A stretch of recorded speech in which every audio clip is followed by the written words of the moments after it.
Keir Starmer has been dealt a fresh blow after one of his top aides resigned over leaked messages where he made sexually explicit jokes about veteran MP Diane Abbott.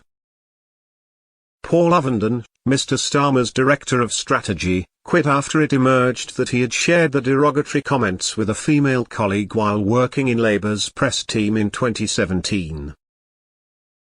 The loss of one of his closest advisers is a significant blow to the Prime Minister, who is battling to get on the front foot after he was forced to sack Peter Mandelson as US ambassador over his ties to Jeffrey Epstein.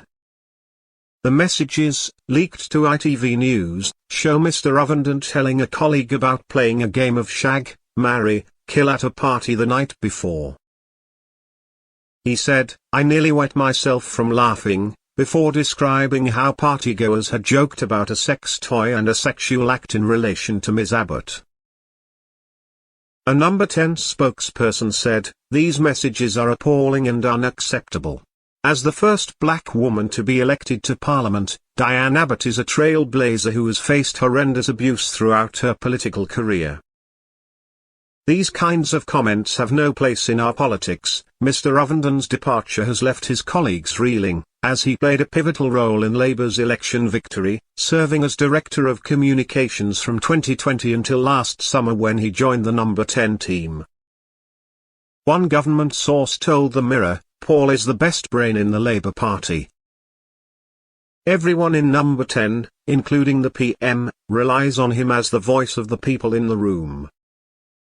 Another said, "His departure will hurt across Whitehall and in party HQ. Mr Ovenden played a pivotal role in Starmer's election victory, serving as Director of Communications from 2020 until last summer when he joined the Number 10 team. He was previously a press officer for the party from 2014 to 2017. In a statement today, Mr Ovenden said, "I am accused of 8 years ago as a junior press officer sharing with a female colleague the details of a silly conversation that I was party to with other female staff members. Before summer, I had announced to some of my colleagues my intention to leave government. Though the messages long predate my current employment and relationship with the Prime Minister, I've brought forward my resignation to avoid distracting from the vital work this government is doing to positively change people's lives. As an advisor, my duty is to protect the reputation of the Prime Minister and his government." Ms Abbott, Parliament's longest-serving female MP, has endured intense racism and sexism throughout her career. An Amnesty study found she was the victim of almost half the abuse directed at women MPs on Twitter during the 2017 election campaign. Labour MP Nadia Whittome expressed her horror at the messages. She said, "The misogynistic comments about Diane Abbott, the longest-serving black MP, recounted with glee by Paul Ovenden are utterly despicable. It comes as the Prime Minister continued to face questions about his judgment over the appointment of Lord Mandelson when his friendship with Epstein was well known.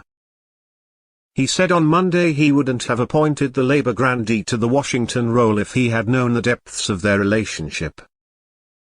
The PM publicly backed Lord Mandelson at Prime Minister's questions on Wednesday, but sacked him the following day in the wake of a damning cache of leaked emails between him and Epstein. Asked whether he was angry with Lord Mandelson, he told Channel 4 News, "I'm angry to have been put in that position." The PM said, "In retrospect, of course I think it would be better if the detailed allegations that have been made in relation to Peter had been put in front of me before PMQs. But the team were trying to get answers out of him in relation to those questions and that was the right thing to do." He rejected calls from some backbench Labour MPs for him to go, saying, "No, because I'm absolutely clear what the task is in front of me. We have a crossroads, really, in terms of the future of this country. We go forward with Labour for national renewal, a patriotic call about this country and taking this country forward, true patriotism, or we have division and decline under reform." Energy Secretary Ed Miliband said the government should stay focused on the job after a period of turbulence. Mr. Miliband told BBC Radio 4's PM programme, "If you talk about the last couple of weeks, we've gone through a period of turbulence, as governments do. The Deputy Prime Minister resigned, and we've had the whole business with Peter Mandelson. I've been around a long time, as you know. I think there's only one answer to this, which is stay focused on the job. That's what I'm doing. That's what Keir is doing.